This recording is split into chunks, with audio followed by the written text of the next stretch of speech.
The rain poured relentlessly as David tightened his jacket against the cold wind, pushing a squeaky grocery cart through the puddles.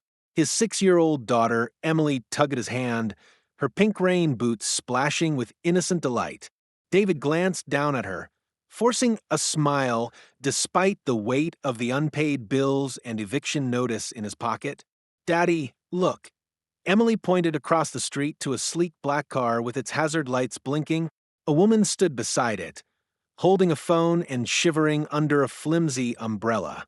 The unmistakable look of frustration and helplessness was etched on her face. David hesitated. He was already running late for a job interview, his first in weeks. But then Emily's tiny voice piped up. She looked sad. "Maybe we can help." With a sigh, David nodded. "Let's go see, kiddo." They crossed the street, and David approached the woman, who looked up with a mixture of relief and apprehension. "Flat tire?" he asked. "Yes," she replied, brushing damp hair from her face.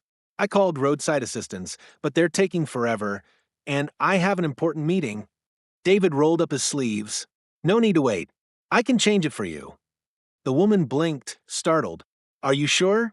It's pouring, and you're with your daughter." He cut her off with a reassuring smile.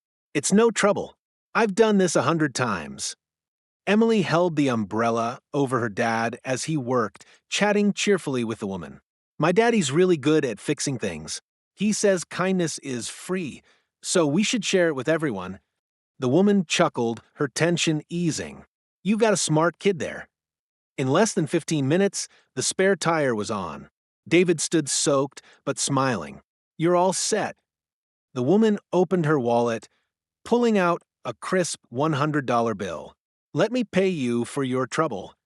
David shook his head. "No need, just happy to help." She looked at him curiously, noting the worn-out shoes, the patched jacket, and the small hand clutching his. "At least let me give you a ride. You're soaked." David hesitated. "We're headed to an interview, actually." "Then all the more reason. Hop in," she insisted. Reluctantly, David agreed. During the drive, the woman introduced herself as Claire Anderson. David recognized her name from local news. She was the CEO of a major tech company. But he said nothing, focusing instead on calming Emily, who was excitedly talking about the adventure. When they arrived at the small office building, Claire asked for his name and phone number. "In case I have another flat tire." David handed her a scrap of paper, thanked her again, and rushed inside, not wanting to be late. The twist: 2 weeks passed.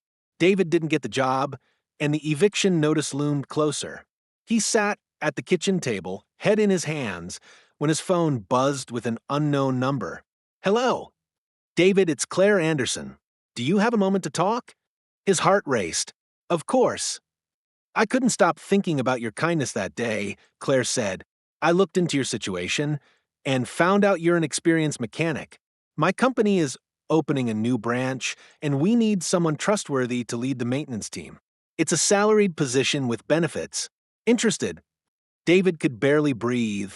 "Are you serious?" "Very. And there's one more thing," Claire added. "I've set up a scholarship fund for Emily. She'll have the opportunity to go to any college she chooses when the time comes." Tears filled David's eyes as he stammered his thanks. The climax.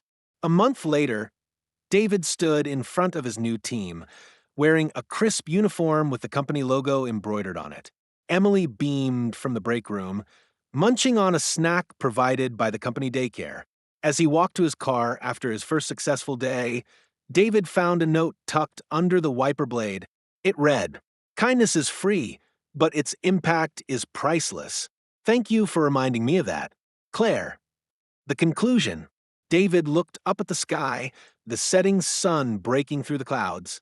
His act of kindness had changed the course of his life, proving that sometimes the smallest gestures can create the biggest ripples. And in that moment, he knew that no matter how tough life seemed, leading with a generous heart would always light the way forward.